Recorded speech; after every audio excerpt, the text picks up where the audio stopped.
Hello students, कैसे हैं आप। मैं सुनील आनंद सर आज आपसे क्लास 9th के पॉलिटिकल साइंस का एक महत्वपूर्ण चैप्टर, यूँ कहिए कि अंतिम चैप्टर आपसे डिस्कस करने जा रहा हूँ, डेमोक्रेटिक राइट्स। हम इसका एक इंट्रोडक्टरी वीडियो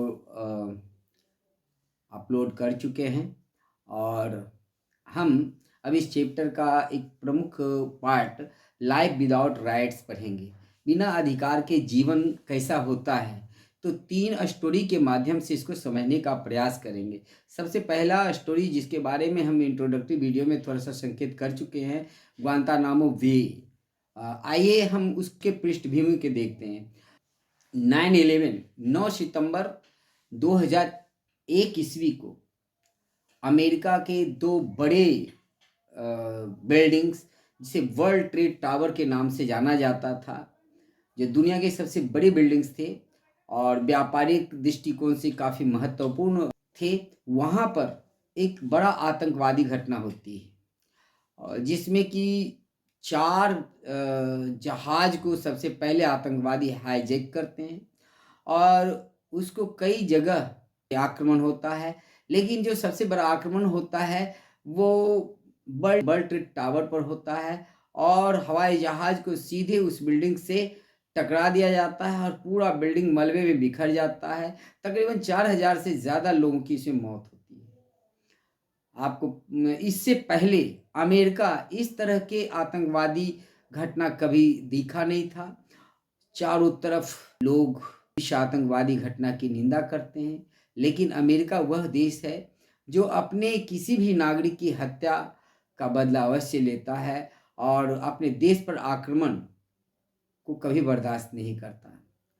तो दुनिया के सभी देशों से कुछ ऐसे संदेहास्पद लोगों को गिरफ्तार करती है, तकरीबन 600 लोगों को गिरफ्तार करती है, जिन पर ये शक होता है कि वो इस घटना में शामिल हो सकते हैं। है नहीं, बिना किसी सबूत के, ठीक है, सिर्फ संदेह के आधार पर दुनिया के अलग अलग देशों से 600 लोगों को गिरफ्तार करती है। पाकिस्तान, बांग्लादेश, यहाँ तक कि इंग्लैंड से वह लोगों को गिरफ्तार करती है और उसको उसी प्रिजन में जो ग्वांतानामो बे में बनाया गया था, चारों तरफ से समुद्र के बीच एक इस तरह का जेल जहां से किसी को भागने का कोई संभावना ही नहीं थी। तो विशाल समुद्र के बीच में बना हुआ वह जेल, काफी मोटी और ऊंची दीवारों वाला जेल, बड़ा सख्त पहरा, कोई परिंदा भी पर ना मार सके, इस तरह की चाक चौबंद व्यवस्था के बीच में उस जेल में लोगों को रखा जाता है। उन्हें पता नहीं होता कि उन्हें क्यों लाया गया है और उनके साथ 3rd डिग्री व्यवहार किया जाता है। अमेरिका जिन देशों से इनको उठा करके लाता है, एक तरह से अपहरण करके लाता है। उस देश के सरकार को पता नहीं चल पाता है कि उनके देश के नागरिक को किसी ने उठा करके ग्वांतानामो बे ले गया है। ऐसे में एक इंग्लैंड का ही लड़का होता है, वह अपने प्रधानमंत्री, जो उस समय इंग्लैंड के प्रधानमंत्री टोनी ब्लेयर थे, उनको एक चिट्ठी लिखता है और ये दूसरी चिट्ठी होता है जो आपके बुक में दिया हुआ है और उसमें वो अपने दर्द को अभिव्यक्त करता है। चिट्ठी में लिखता है, my dear Tony Blair, firstly how are you. जैसा कि हम लोग पत्र लिखते हैं तो सबसे पहले कुशल क्षेम अभिवादन होता है, उसी तरह से अभिवादन का प्रयोग किया गया है और फिर कहता है कि आप कैसे हैं mister Tony Blair ji. I sent a letter 2 years अगो, व्हाई डिडंट यू रिप्लाई। मैंने 2 साल पहले आपको एक पत्र लिखा था, आपने उसका अब तक जवाब क्यों नहीं दिया है। I was waiting for a long time but you did not reply.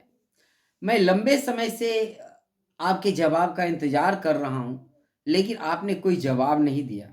Why is my dad in prison. मेरे पिताजी जेल में क्यों हैं। वह आगे लिखता है, I miss my dad so much. मैं अपने पिताजी को बहुत याद करता हूँ, बहुत मिस करता हूँ। एक छोटा सा लड़का है, 9 साल का। माता पिता के बगैर उसका जीवन कैसा होता है, कल्पना करने की बातें होती है। वह आगे लिखता है, I have not seen my dad for 3 years। मैं अपने पिताजी को 3 साल से मैंने नहीं देखा है। I know my dad has not done anything because he is a good man.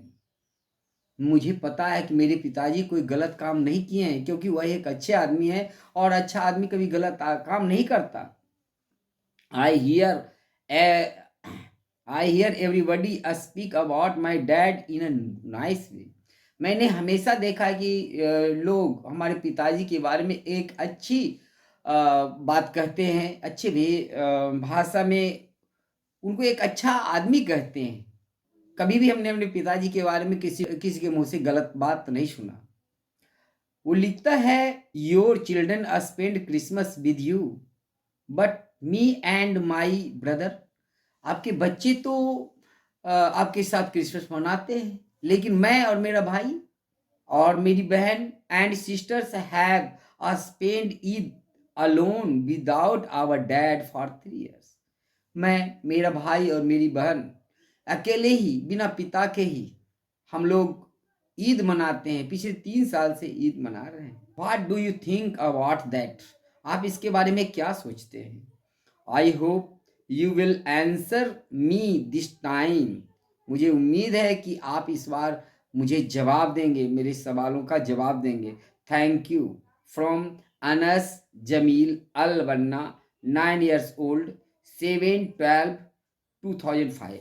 7 दिसंबर 2005 को एनएस अमील अल बन्ना नाम के वह बच्चा चिट्ठी लिखता है।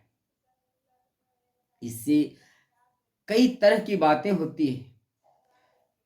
यूएस आर्मी के इस घटना के बारे में सबसे महत्वपूर्ण बात यह होती है कि जिनको गिरफ्तार किया जा रहा है उनको पता नहीं कि आखिर उन्हें क्यों गिरफ्तार किया जा रहा है। उसके परिवार को पता नहीं कि आखिर उनके आदमी को क्या हुआ, कहाँ गए, कोई सूचना नहीं दी जाती। उस देश की सरकार को कोई सूचना नहीं दी जाती। इंग्लैंड अमेरिका का साथी कंट्री होता है, आज भी है, दोनों में घनिष्ठ दोस्ती।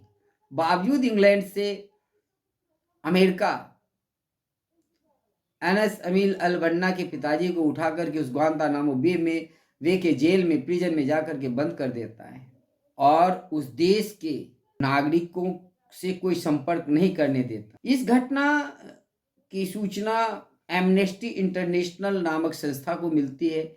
एमनेस्टी इंटरनेशनल एक अंतर्राष्ट्रीय मानवाधिकार संस्था है और वह इसके बारे में इंफॉर्मेशन कलेक्ट करता है ग्वांतानामो बे के जो प्रिजनर्स होते हैं। और बाद में उसके बाद उसे ये भी पता चलता है कि जिन लोगों को वहाँ बंद किया गया उसको टॉर्चर किया जा रहा है और उनके जो अधिकार हैं उसको वायलेट किया जा रहा है।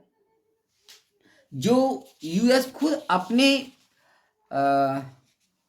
संविधान में नागरिकों को जो अधिकार देता है वह अधिकार इन लोगों को नहीं हासिल है। उनके अधिकार को डिनाई किए जाते हैं।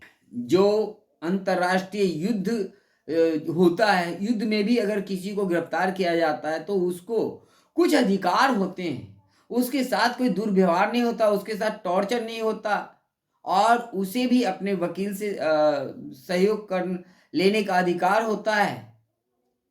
लेकिन यहाँ दुश्मन देश के सैनिकों जो अंतर्राष्ट्रीय ट्रीटी के अनुसार अधिकार दिए गए हैं वह इन लोगों को हासिल नहीं था। इसकी जब खबर पूरे दुनिया में फैलती है उसके खिलाफ प्रोटेस्ट होते हैं और एमनेस्टी इंटरनेशनल कहता है कि इसको बंद कर दिया जाना चाहिए। खुद जो संयुक्त राष्ट्र संघ, यूनाइटेड नेशंस के महासचिव होते हैं वो अमेरिकी सरकार से कहते हैं कि ग्वांतानामो बे को बंद कर दिया जाए, लेकिन अमेरिका की सरकार किसी की बात नहीं मानती है और न सिर्फ उन कैदियों के अधिकार छीने जाते हैं, डिनाई किया जाता है, बल्कि अंतर्राष्ट्रीय समुदाय का भी कोई दबाव अमेरिका के ऊपर कायम नहीं होता। हालांकि मैं आपको बता दूं कि बाद में बहुत दबाव पड़ने के बाद कुछ लोगों को ग्वांतानामो बे जेल से रिहा किया गया, जो बिल्कुल निर्दोष थे, लेकिन निर्दोष होते हुए भी उन्हें सजा भोगनी पड़ी। तो यहाँ पर हम अधिकार के जो अवहेलना किया गया, जो डिनाई किया गया, उसके संदर्भ में एक बात देखते हैं कि ये अधिकार, किसके अधिकार को डिनाई किया जा रहा है और कौन कर रहा है। यहाँ क्लियर था कि जो भी ग्वांतानामो बे जेल में है वो अमेरिकी नागरिक नहीं है, इसलिए उनके ऊपर अमेरिकी संविधान के अनुसार उनके अधिकारों को डिनाई किया गया। चूंकि अमेरिकी नागरिक होते तो उनको अमेरिकी संविधान के अनुसार उनके साथ ट्रीटमेंट होता, लेकिन चूंकि ये अमेरिका के नागरिक नहीं थे, इसलिए उनको अमेरिकी संविधान के अनुसार उनके साथ कोई अधिकार उनको नहीं दिया गया और ये कहा गया कि ये तो हमारे देश के नहीं है और हम इनके साथ जैसे चाहे कर सके, हम सरकार जो है बंधी हुई नहीं है। यहाँ पर ध्यान देने की बात है कि अधिकार को डिनाई करने वाला देश किसके अधिकार को डिनाई कर रहा है? जो अमेरिका के नहीं है। तो हम देखते हैं कि अगर कोई नागरिक किसी देश का नागरिक नहीं है, कोई व्यक्ति किसी देश का नागरिक नहीं है, तो उसके अधिकार को डिनाई किया जा सकता है, उसके मानवाधिकार को वायलेट किया जा सकता है। इस एग्जाम्पल से हम देखें, लेकिन हम अगले जो एग्जाम्पल में देखेंगे, जिसको आप अगले वीडियो में देखेंगे, कि अपने ही देश के नागरिकों के अधिकार भी छीने जा सकते हैं। सऊदी अरेबिया के संदर्भ में हम इसको देखेंगे।